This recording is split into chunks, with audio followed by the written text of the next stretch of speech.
नमस्कार, मी अश्विन देशपांडे. आजच्या व्हिडिओमध्ये तुम्हा सगळ्यांचं हार्दिक स्वागत आहे. चॅनलला जर का नवीन असाल तर कृपया ते सबस्क्रायबरचं बटन दाबा, त्याच्या बाजूचं बेल आयकनचं पण बटन दाबायला विसरू नका. आणि हो, व्हिडिओ सुरुवातीपासून शेवटपर्यंत पाहत असताना मनामध्ये जे उचंबळून येतंय ते कॉमेंटच्या रूपाने किंवा लाईकच्या रूपाने किंवा शेअरच्या रूपाने करत राहा.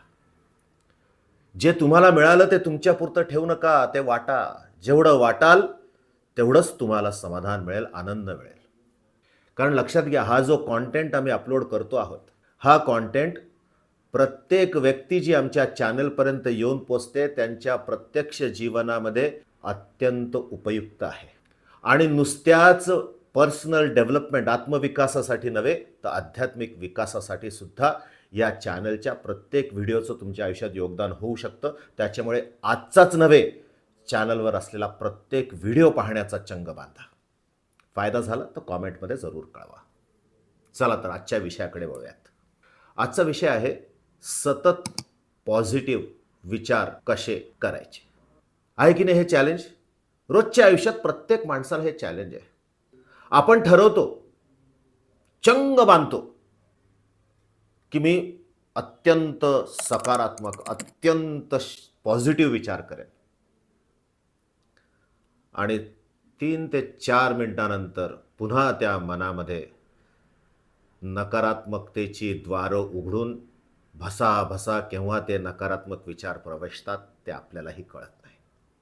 सतत सकारात्मक विचार करणं हे मनुष्य जन्मामधलं अत्यंत अवघड आव्हान आहे. अवघड आहे, परंतु होतच नाही असं नाही. आरामात ही कलासुद्धा अवगत करता येते. पण त्यासाठी काय करावं लागेल? तुम्हाला तुमच्या घरात एखादं लहान मूल जन्माला आल्यानंतर, या जगामध्ये प्रवेशल्यानंतर त्या तान्ह्या मुलाला या जगामधल्या रोगांचा प्रादुर्भाव होऊ शकतो की नाही हे आधी पाहावं लागेल. आणि जर का होणार असेल तर त्या लहानग्याला, एवढूशा जीवाला कुठलीही दयामाया न दाखवता, बघा माझे शब्द नीट ऑब्झर्व करा, कुठलीही दयामाया न दाखवता 1 वर्षाचा होईपर्यंत किती सुया टोचतो आपण, किती वेगवेगळे इंजेक्शन्स देतो त्याला इम्युन व्हायला, त्याला शक्तिशाली शरीर मेंटेन करण्यासाठी किती मदत करत असतो आपण. पण टोचताना तो टोचते ना त्या जीवाला, लहान घ्या ती सुई, त्याचं काय? मग याचा अर्थ असा आहे की या जगामध्ये प्रवेशल्यानंतर एका लहानग्याला सुद्धा वर्षभर व्हॅक्सिनेशन घेत जर का आपल्या शरीराची इम्युन सिस्टीम शक्तिशाली करावी लागत असेल तर कदाचित तुम्ही 30, 40, 50, 60 वर्षांपासून या जगात आहात आणि या मनामध्ये कुठल्या विचारांनी प्रवेश करायचा आणि कुठल्या विचारांनी प्रवेश नाही करायचा याचं व्हॅक्सिनेशन, याचंच मुळात ट्रेनिंग तुम्ही घेतलं नसेल तर तुमच्या मनामध्ये ते सगळे येणार जे या जगात आहे, सगळे रोग प्रवेशणार. आणि विचारांचे रोग म्हणजे नकारात्मकतेचा स्रोत. ही गोष्ट लक्षात ठेवा. आपण ठरवून सुद्धा अनायास नकारात्मकतेला बळी यासाठीच पडतो कारण नकारात्मकतेचा उतार, त्याच्यावर आपली गाडी सुसाट धावत असते. आणि सकारात्मकतेचा जो चढाव आहे तिथं ती सकारात्मकतेची शिळा आपल्यालाच ढकलत शिखरापर्यंत न्यायची आहे. कष्टप्रद आहे, निश्चित आहे, पण अशक्य नाही. काय करावं लागेल? तुम्हाला फक्त 3 नुस्खे सांगणार आहे मी आज. ज्या क्षणी तुमच्या मनाने ठरवलं की मी सकारात्मक विचार करणार आहे, त्या क्षणी डोळे मिटा आणि स्वतःच्या मनाचं निरीक्षण करायला सुरुवात करा. साधारणतः किती काळानंतर नकारात्मक विचार प्रवेशतात याचं निरीक्षण करायला सुरुवात करा. 1 मिनिटानंतर होत असेल तर कबूल करा, नकारात्मक विचार आले, अशक्त विचार आले, न्यूनगंडाचे विचार आले. आणि जसं कबूल कराल तसं डोकं पुन्हा झटकून टाका, पुन्हा डोळे मिटा, पुन्हा शांत बसा. तो जो कालावधी आहे नकारात्मक विचार प्रवेशण्याचा, तो हळूहळू 2 मिनटं, हळूहळू 10 मिनटं, हळूहळू 15 मिनटं, मग 1 तास असा वाढवत न्यावा लागणार आहे. कारण इतक्या वर्षाची प्रॅक्टिस आहे तुमची, इतक्या वर्षाची मेहनत आहे नकारात्मक विचारांमध्ये गटांगळ्या खाण्याची. ती अशी सहजासहजी जाणार आहे का?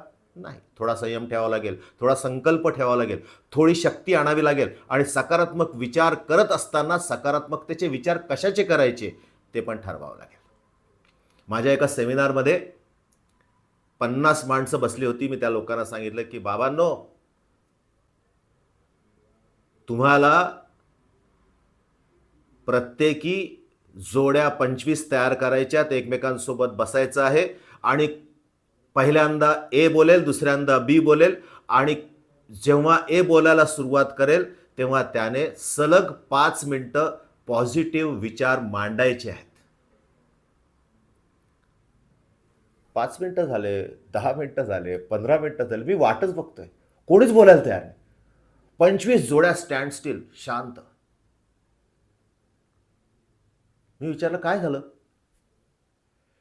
तो म्हणे अहो सर, जसं तुम्ही आम्हाला टास्क दिली तसं पहिल्यांदा डोक्यात विचार आला की 5 मिनिटं सतत पॉझिटिव्ह मला बोलता येईल का? म्हणलं भले बहादर, प्रयत्न तर करायचा असतात.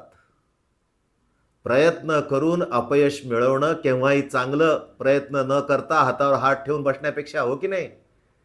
पण हेही आपल्याला त्या नकारात्मकतेच्या शक्तीमुळे शक्य होत नाही. आपण अक्षरशः पॅरलाइज्ड होतो. मग हा विचार की सतत सकारात्मक विचार कसा करायचा जरा अवघड नाही आहे का? जरा न पेलणारा नाही आहे का? मग यापेक्षा आपण काय करूयात? शक्तिशाली विचार कसा करावा याचा विचार करूयात. सकारात्मक म्हणलं की नकारात्मक डोक्यात आधी येतं. तुम्ही काळ्याचा विचार करा, बरोबर पांढरं समोर येईल. पांढऱ्याचा विचार करा, बरोबर समोर काळं येईल. कुठं समोर? म्हणजे मनाच्या समोर.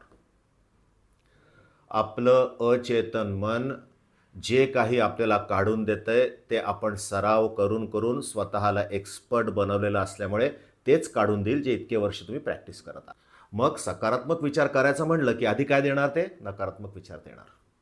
तेव्हा तुम्ही सकारात्मक आणि नकारात्मक या शब्दांनाच तिलांजली द्या आज आयुष्यातनं. शक्तिशाली विचार, जेणेकरून माझी बुद्धी, माझं शरीर, माझं मन पॉवरफुल राहील, असे मी पॉवरफुल विचार करत राहील. मग ते राम नाम असू शकतं, ते कृष्ण नाम असू शकतं, कुठलंही नाम असू शकतं, तो मंत्र असू शकतो, तो सुविचार असू शकतो. आणि एका सकारात्मक शक्तिशाली विचारामधून इतर शक्तिशाली विचार आपोआप प्रेरित व्हायला लागतात. हे तुम्हाला तेव्हाच कळेल जेव्हा तुम्ही ते प्रॅक्टिस करायला लागाल. त्यामुळे आपण गेले काही वर्ष लोकांना सांगतो आहोत, अहो नामस्मरण करा, मन कायम प्रसन्न राहील, मन कायम शक्तिशाली राहील, मन कायम सकारात्मक राहील. पण लोकांना नामस्मरण करायचंच नाही आहे. रामदास स्वामी एकदा तुकोबारायांकडे गेले. दोघांसोबतही शिष्य होते. पण या दोघांचा आपापसामध्ये संवाद जो सुरू झाला तो खाणाखुणांनी सुरू झाला. रामदास स्वामींनी तुकोबारायांना विचारलं,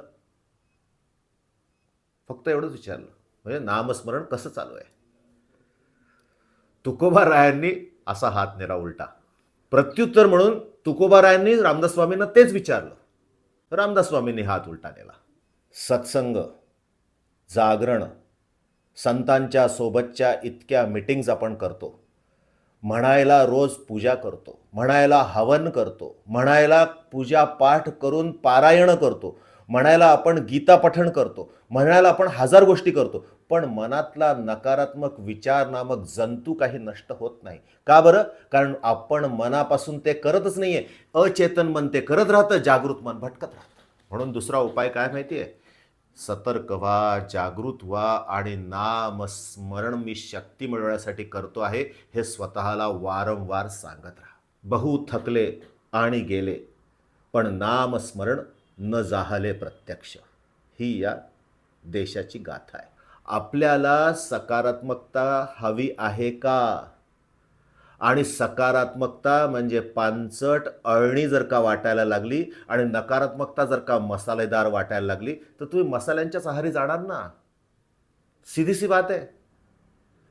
त्यामुळे सकारात्मकता जर का आणायची असेल, शक्तिशाली विचार करायचे असतील, तर ते सतत करण्यासाठी सततचं आत्मस्मरण, सततचं त्या ईश्वराची आराधना, सततचं नामस्मरणही तुम्हाला करता आलं असतं आतापर्यंत. पण ते व्यवस्थित मनापासून डेडिकेटेडली करावं लागेल. शिद्दत से करो तो जहां में खुदा भी मिलता है.